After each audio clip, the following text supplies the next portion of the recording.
来关心印度有几个所在，这几日来高温拢超过40度，是小风风。主要的农业区北方邦因为伤热，农作物拢打冷气，农民的收成嘛受影响。另外，伫西班牙是有人超故意放火，那当地是因为打扫佮透强风，火是炭真紧，烧起的面积大概有1/3的台北市遐尔大。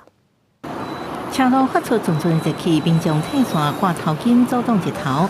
印度顶一周月拄着热浪，几个所在地区气温超过40度，首都新德里甚至出现45度的高温。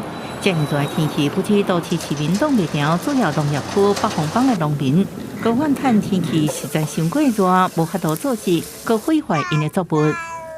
हमारे बिल्कुल गिरते जाते हैं जितने पैसे लगाते दवा इतना गिरते इसमें और फायदा कुछ नहीं आता है हमको और पानी भी इतना देते हैं और खराब हो जाती है सब सब्जी 印度气象单位指出，这摆热浪会继续到礼拜3才会登河。事实上，印度政府4月份就发布报告，指出当地今年热浪比过去30年的平均天数增加3天，而且不止气温提悬，湿度也增加，对民众健康恐惊有致命风险。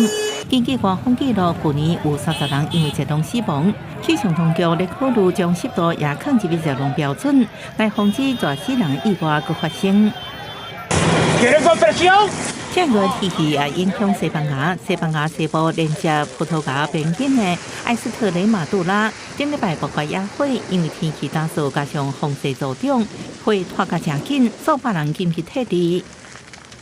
Mi casa está en la parte de arriba de Cadalso y el fuego ha rodeado la parte donde está mi casa y no me dejan ir a buscar a los animales ni a los míos ni a los de mis padres.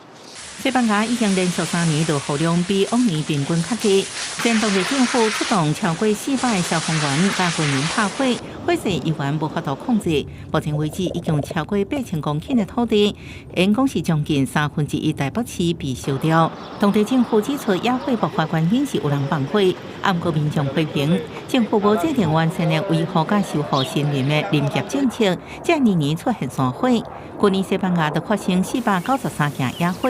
烧掉超过30万公顷的土地。公司新闻7万200页。今日国际上。